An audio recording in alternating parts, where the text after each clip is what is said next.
Shabbat Shalom. I'm Rabbi Robert Barr, and I'm pleased that you're joining me and one another for this streaming Shabbat service.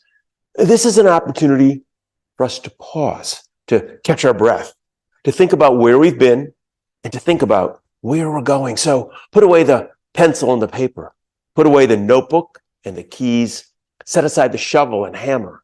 Rest. For this interval, no buying, no selling, no working, not laboring, not straining, not living in the past, not planning for the future. This is a time for celebration, for joy, for mirth.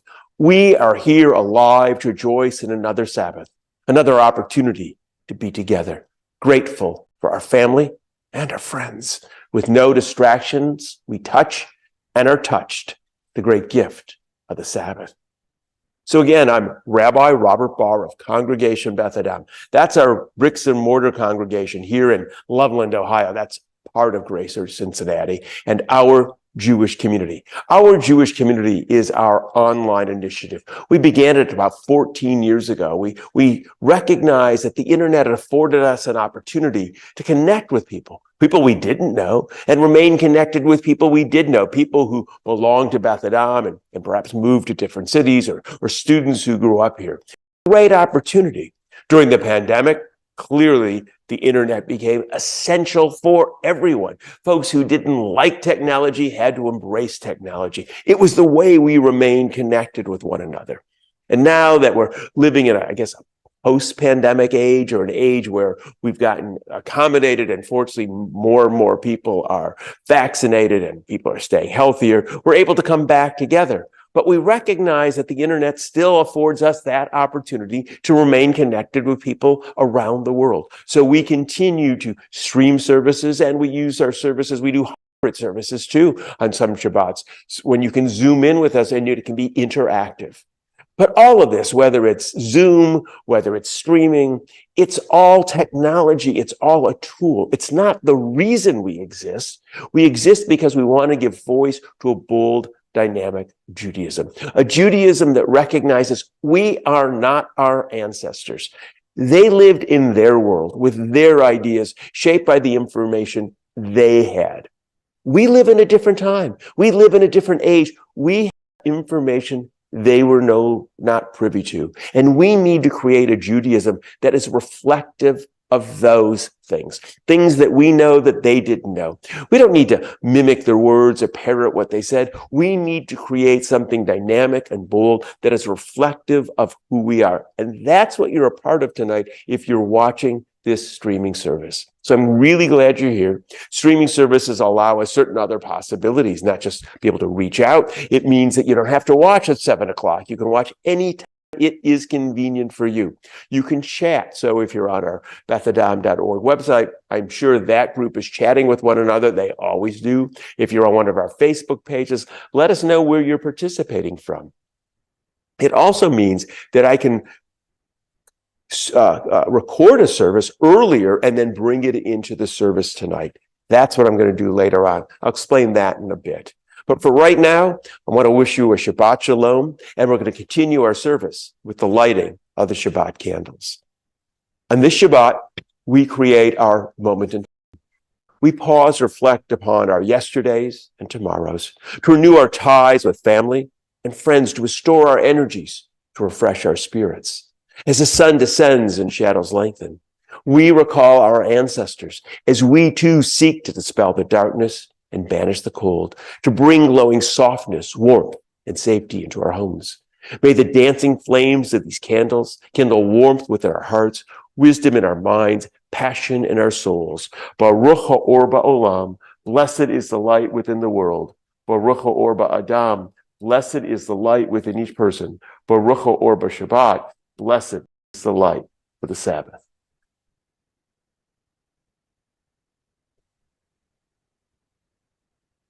In time, disturbances will pass, difficulties will resolve. In time, aggravations will be forgotten, obstacles overcome. In time, we will find solutions even to our most pressing concerns. Mountains move and even disappears. Clouds part, revealing an ever-present sun.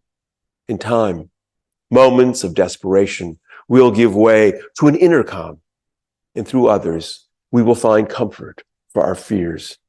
In time, may we find ways to accept life's unending turbulence completely and move gently forward in time. We're going to continue our service with the conversation that I had with my brother Eric when I was visiting him in Southern California. He lives in Southern California with his wife, Karen. Had a chance to visit with them in February. We recorded 2 conversations, one that is already available. You can go back and listen to that, talking about his poetry.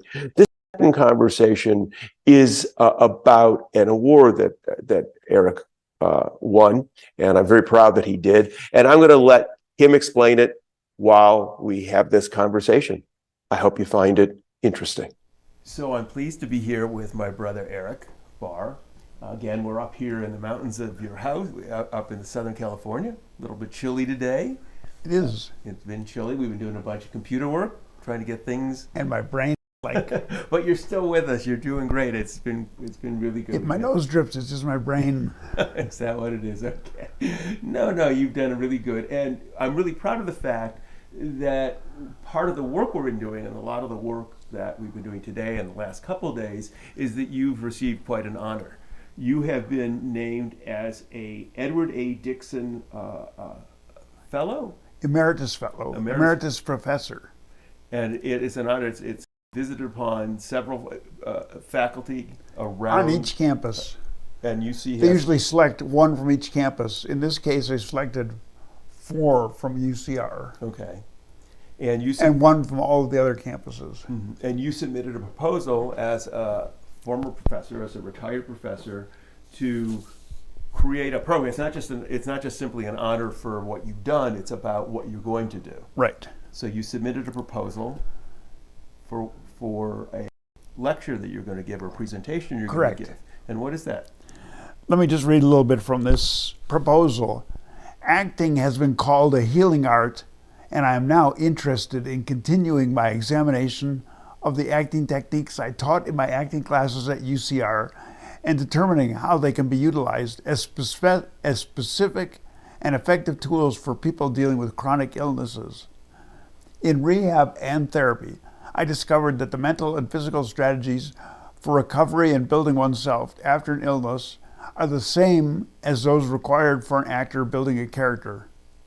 Recovery and acting also share such fundamental principles as the use of imagination, discipline, and relaxation.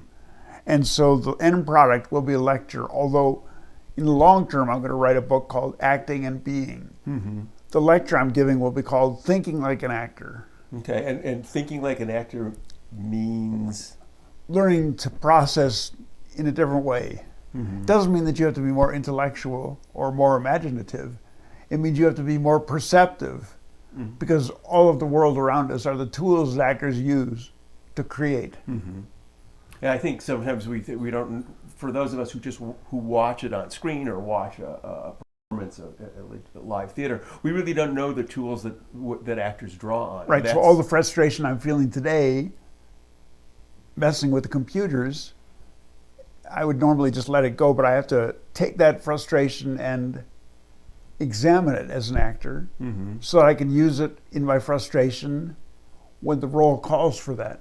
So when you're frustrated, if you're an actor and you've had an experience that the actor needs to be frustrated in the moment, you would call back the frustration. You have to live life and experience things to be able to experience them again and again and again on stage or on a film set. Mm-hmm. So it's about perceiving and receiving all the data. I mean, when we go outside, feeling the sun on your face, when you're in a studio and you're on a set, mm-hmm. there isn't a real sun. Mm-hmm. I mean, there may be if you're outdoors, but if you're indoors, there's not. Right. So you got to get a sense of that sun. How does that feel? How do you feel that? Mm-hmm. What does it make you feel like? And certainly if you're on stage, there's not a sun. And when you're on stage, there's not a sun, and there are a bunch of people sitting there looking at you. Right, and you're supposed to be right in the moment. So those skills that you learn, or that and that you learned and that you've taught as an acting coach, as a professor, that you then use them. How do they to help you deal with illness and to deal with healing? How do you see that translation? Oh, that's an interesting question. I'm going to try and keep this as simple as I can for me. And for all of us. And for all of us. But the basic thing is that we live unconsciously. I don't think about walking. Mm-hmm. I don't think about going up the stairs. Mm-hmm. I don't think about turning the light bulb Mm-hmm. or turning on my phone. But since my illness, I have to live consciously. Mm-hmm. For me, walking, as you know, is like walking on river rocks. Every step has to be thoughtfully. Every step I have to be thoughtful about where I'm putting my foot, how I'm setting my foot, how I'm balancing, where my balance point is. Mm-hmm. Going up the stairs, I can't just run up the stairs. I got to step, shift weight, balance, shift weight, balance, Mm-hmm. shift weight, step, Mm-hmm. lift foot so I don't catch it on the floor. So really, recovery is about living consciously, and acting is about living consciously. Right. That's where the two really. So you're gonna make a presentation. This is a November-ish. November-ish, I understand. Is the presentation where you're going to weave these sort of two seemingly distinct areas of life into together and show how those skills that you developed and that you taught can help some deal with an illness. It's not about imagination. It's not about it's not about. This is not about magical thinking. Right. About I'm going to pretend I'm healthy. No, it's about learning to perceive the world in a certain way and perceive myself in every step of the day. Mm-hmm. And then bringing that to life on stage. Mm-hmm. The other thing about performance that is incredible is that when you do it live, Mm-hmm. the energy from the audience feeds you. Right. And so when I do my show in front of an audience, I seem healthy because the audience is healthy. Mm-hmm. So working in front of a camera like we are. I'm having to dig it up from somewhere. But you are. I mean, you were tired or more tired before we started this. That's than you are right. now. I mean, now talking to you, and I'm living off of you. Mm-hmm. Living off of stuff is really what's important. Okay. Living off my water. So we're really excited, and you're going to do. And I know one of the areas that we've been working on is how to do this presentation, because doing certain things is physically taxing for you. It's no longer as easy to stand in front and lecture for an hour as it once was. I mean, you could do that sort of like. I used to stand in class for 3 hours. Right. I never sat down in classes. Mm-hmm. And now it's not quite so easy. Nope. And so part of what all the work we're doing also is, because you're going to be videoing parts of it, so you can present it as a video. You'll introduce it, and then you'll have it as a series of segments where you're going to cover different elements. What are some of the elements you're going to cover? Well, I think there are a lot of lessons that one can learn from an actor.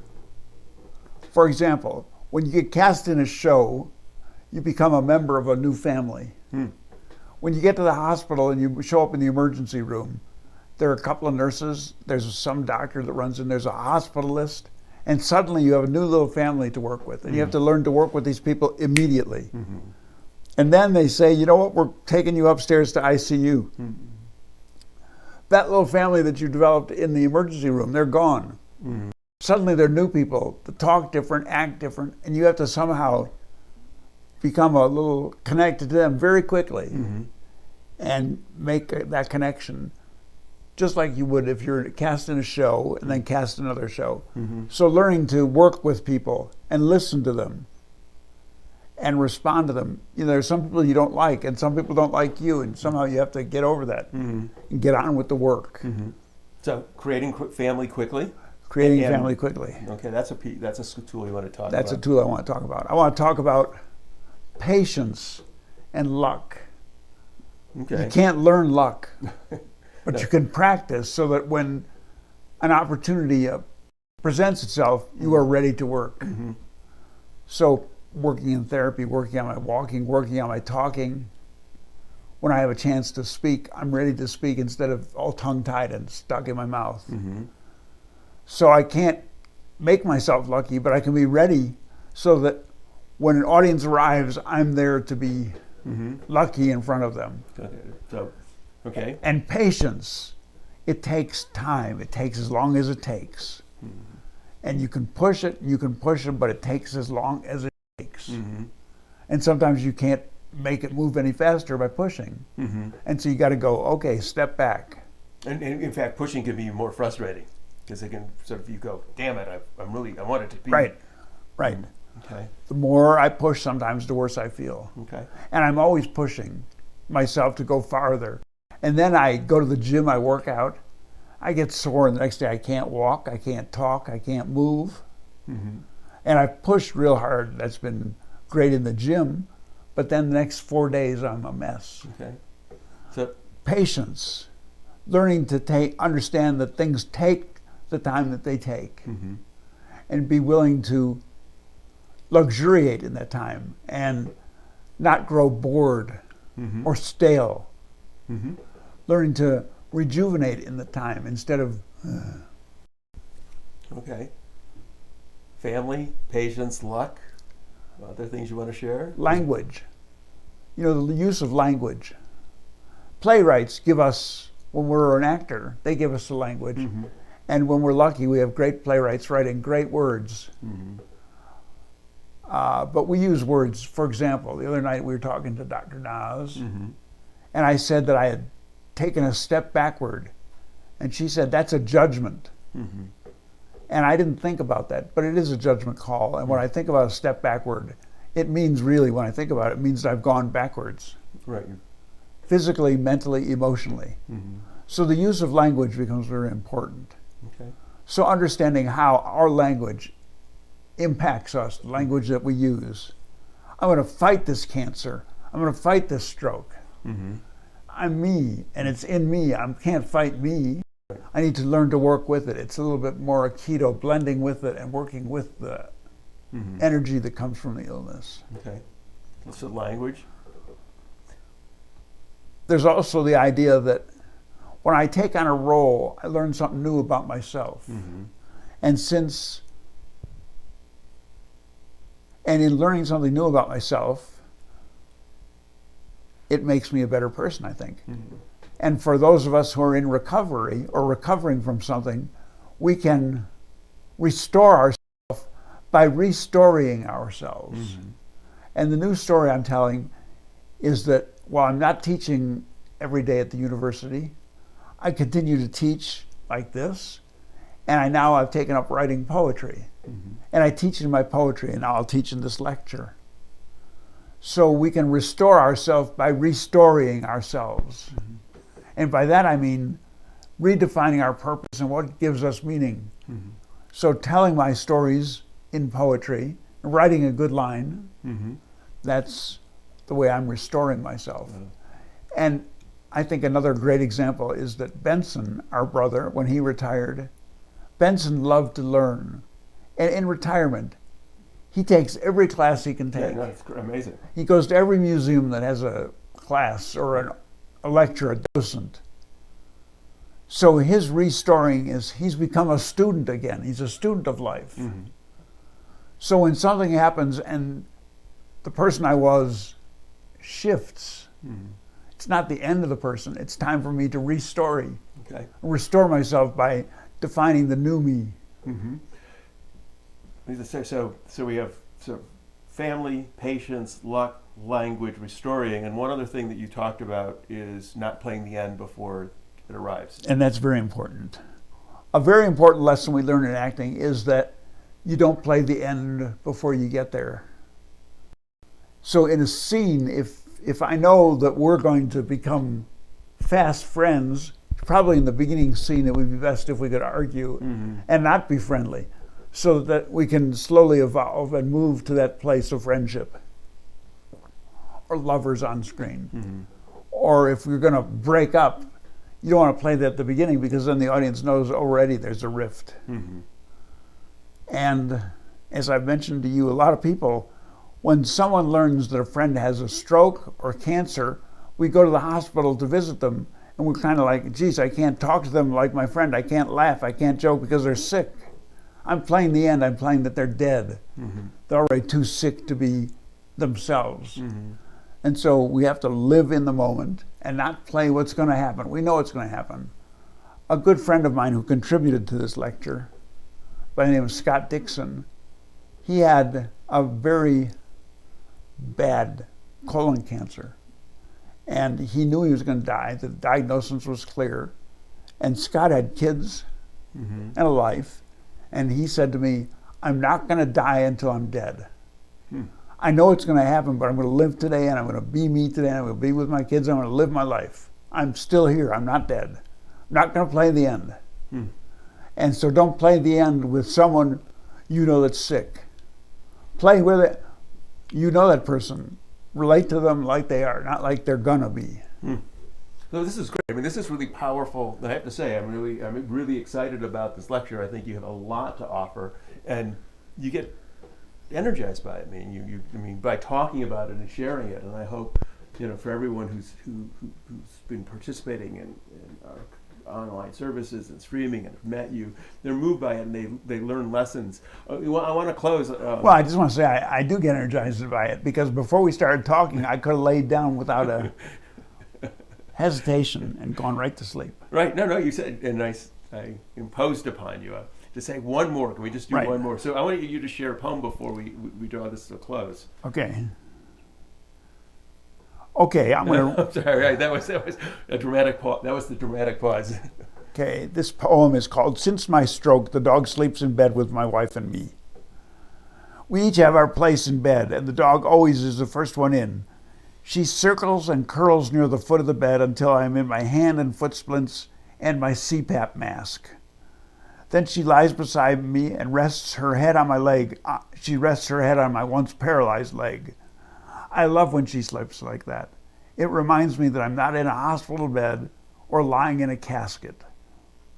Even better, when she dreams and runs in her dreams, it wakes me so that I can enjoy the warmth of the blanket, cover the dark, and then we both fall asleep again and back into our dreams of running. Some days, I wake the dog from her nap on the floor, pet her with my unsplinted hand, just to assure myself I'm not living in a nursing home. Even though it's been 8 years since I was in the hospital or the rehab center, those places have a hold on my brain. The way a squirrel on the porch has a hold on my dog's attention. Squirrel! That's great. Thank you. I have to say, your students and your former students and your current students and the students that you're going to teach at the Dixon lecture are fortunate that they have you as someone from whom they can learn. And indeed, we're fortunate that we have someone. Well, thank you. And your congregants are fortunate to have you as rabbi until you retire, because you are a good rabbi. Why you say a little glint in your eye? No, you're a special rabbi. Thank you. That's very kind. It's very special, brother, and both of our brothers are special. But this has really been great that we can do this. So thanks so much, and I'm looking forward to helping you and working with you on this. Oh, thank you. I'm going to go lay down. Okay. We're going to go lay down now. Take care. I always enjoy spending time with my brother Eric. As you can see, we have a good time together. He is a remarkable man. He has gone through so much, and he has retained a sense of humor and hope, and he's kept his commitment to teaching. I'm sure those who get to hear his lecture will find it inspiring, interesting, and will learn from it. I hope you learned something from our conversation this evening. Now we're going to continue our service now with the sharing of wine or juice. We celebrate the fruit of the vine and the bounty of nature as we lift the cup and sip from it. For we are part of nature, which gave us birth and continues to sustain us. Even as we depend upon nature, so do we influence its course. Through the search for understanding, we've gained the knowledge to shape our world. Guided by the best of human wisdom, the compassion of our spirit, we accept the responsibility which rests upon us. The taste of the wine upon our lips stir within us a reverence for nature and a respect for human endeavor. Ruchim ha'chayim ba'olam, blessed is the life within the world.